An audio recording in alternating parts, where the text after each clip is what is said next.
Antes de começar esse episódio, eu quero que saiba que tá tendo obra aqui do lado, então... justo hoje quando eu fui gravar, cara. Olá, meu nome é Lucas Frazão e bem-vindos ao primeiro episódio do canal Página por Página. Nesse canal nós faremos críticas, análises, curiosidades, suru, tudo que envolve o mundo literário. E quando eu digo tudo, estou me referindo a livros clássicos, quadrinhos e também mangás. Yeah! E para esse primeiro episódio eu vou começar com uma pergunta para você. Você conhece a expressão herdeiros de Tolkien? Provavelmente não. E sabe por quê? Porque fui eu que inventei. Herdeiros de Tolkien é uma expressão que eu uso para denominar os autores que criaram suas obras através do legado que o Tolkien deixou para trás. Esse legado eu estou me referindo a Senhor dos Anéis, O Hobbit, Contos Inacabados, Silmarillion e temos também diversos exemplos que eu posso citar aqui. Eu não irei citar todos, mas eu irei citar os mais relevantes para mim. Nós podemos falar aqui de J.R.R. Martin, que criou as Crônicas de Gelo e Fogo, que você provavelmente conhece por conta do seriado Game of Thrones.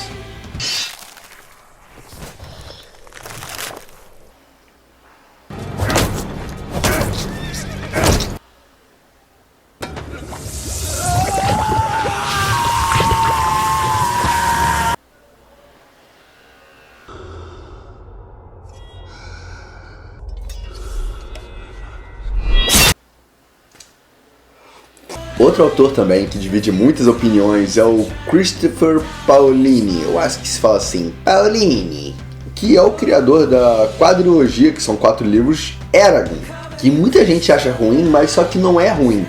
O filme deixou uma percepção ruim. O filme é uma bosta. Não assistem. Outro exemplo que eu posso citar aqui que é muito famoso é o Stample Lewis, que escreveu as Crônicas de Nárnia. Que, tirando o primeiro filme, também os filmes... maldita Hollywood! Enfim, eu posso ficar citando muitos aqui, só que esse episódio, eu irei falar de um.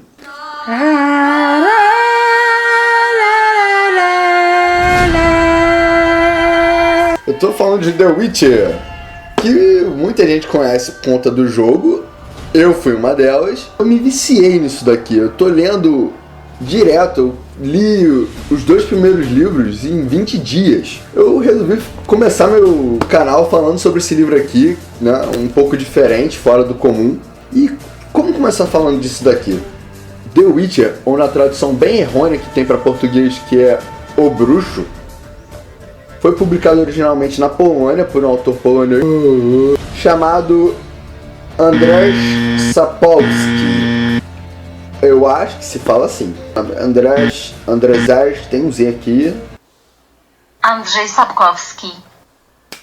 Obrigado. Como vocês ouviram, esse cara que resolveu revolucionar a literatura fantástica polonesa já transpassou muitas mídias, já virou muitas coisas. Tem os quadrinhos, temos o jogo, é claro, temos até série de TV. Em falar em série, eu vou deixar o link porque tem os episódios no YouTube. Ela foi feita no final dos anos 90, se não me engano, no início dos anos 2000. É uma série polonesa, não é um Game of Thrones em termos de produção, mas é bem interessante se você relevar a história e não a produção em si. Eu vou deixar o link aqui na descrição caso você queira ter uma curiosidade de dar uma olhada. Por conta dessa franquia, Sapkowski, eu acho que eu vou chamar ele só de Sapkowski. Foda-se. Vai ser Sapkowski. Sabe aquele cara que já ganhou todos os prêmios honorários do país dele, que ele poderia ganhar? Ganhou prêmio internacionais também, por conta de The Witcher. Na Europa, The Witcher é muito famoso. Começou a chegar aqui no Brasil por conta do jogo, que não é ruim, porque o jogo é muito bom, é uma adaptação excelente da construção toda de The Witcher. E eu prefiro contar uma pequena introdução de como surgiu a ideia de The Witcher.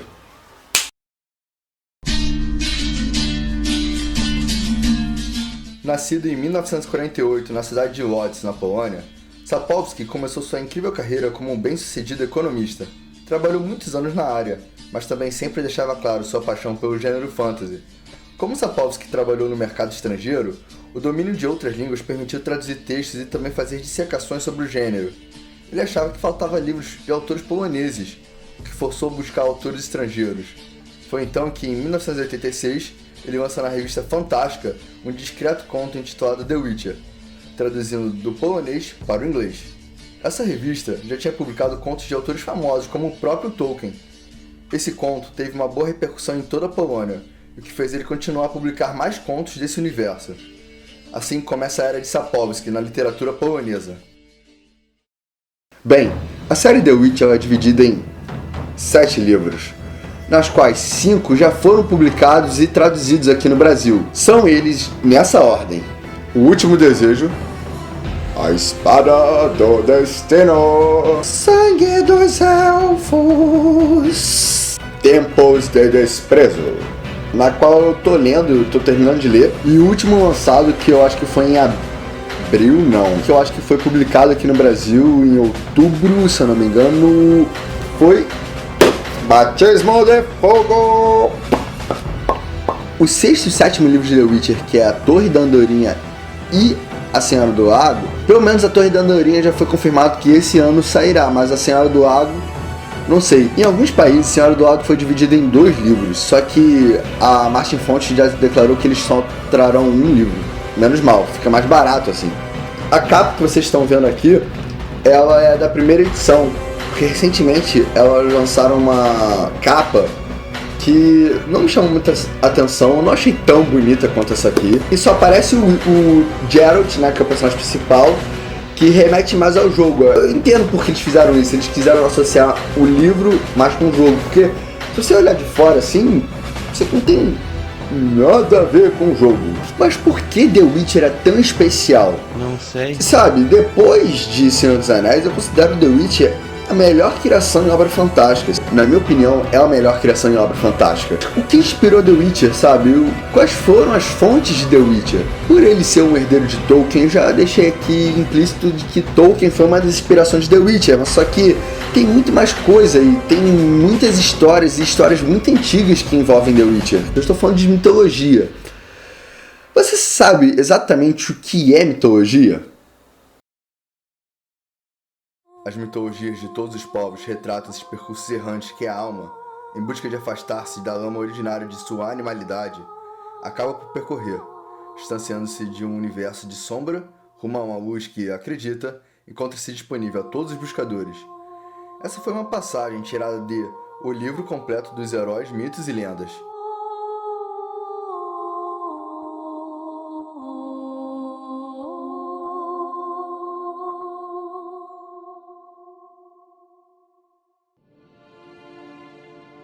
Mitologia, em base, é o estudo dos mitos e lendas que envolvem os cercos culturais de uma comunidade integrada.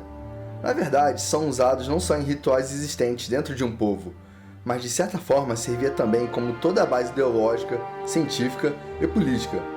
Todo mito corresponde a um ideal inalcançável dentro de uma cultura, mas que entendeu esclarece os fenômenos existentes ao redor da mesma, e afastar-se da insignificância que é a vida humana. Dependendo da cultura estudada, os mitos podem assumir diversas formas, podendo ser deuses, monstros, heróis medievais e até objetos, como o Santo Graal. Pode parecer loucura, mas vivemos atualmente num contexto repleto de mitos, nos quais nos espelhamos. Esses mesmos mitos contemporâneos que muitas vezes são usados de forma mercadológica em propagandas por certas empresas.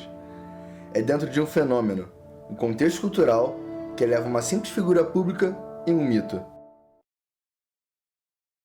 Tolkien, acima de escritor, ele era um historiador, e suas obras transbordam de uma tradição mais romantizada de mitos já existentes. Um exemplo é o conceito de elfo trazido por Tolkien, que vários autores, como o próprio Sapkowski, se inspiraram e usaram nos seus livros. O que aconteceu aqui é que Tolkien estudou a mitologia nórdica, onde esse conceito existe há séculos, e criou sua própria tradução, originando uma nova perspectiva do mesmo mito.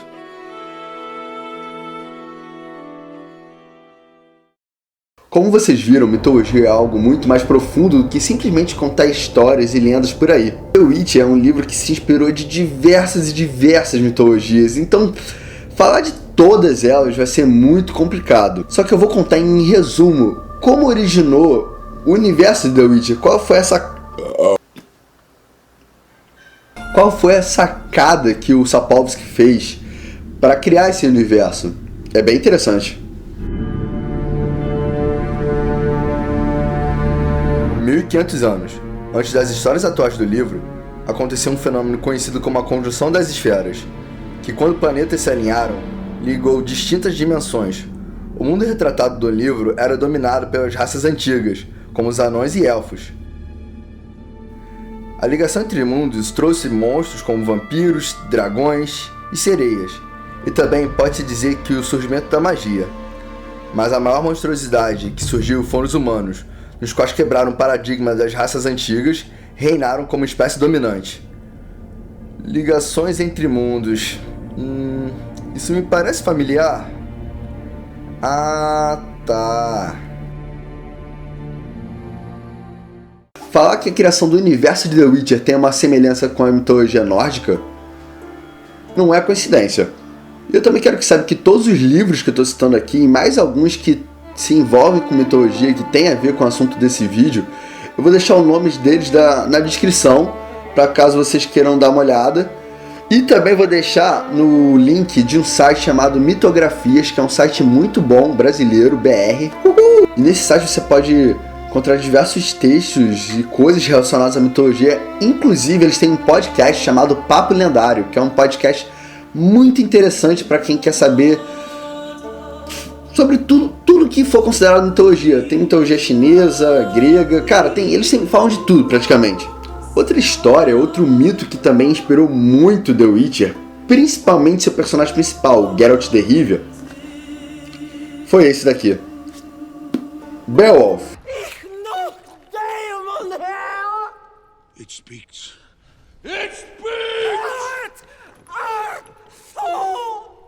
I am Ripper, Tearer, Slasher, Gouger.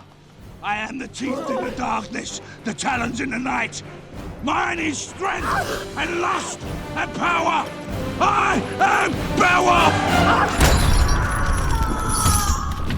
E essa versão que eu tenho aqui, ela é a versão comentada e traduzida pelo próprio Tolkien. Ela apontou muitas coisas interessantes, cara, que foram não só utilizadas em The Witcher, mas o que o próprio Tolkien utilizou para ele. Muitas coisas valem para praticamente todo o gênero de fantasy, sabe? É bem interessante esse livro aqui, recomendo bastante.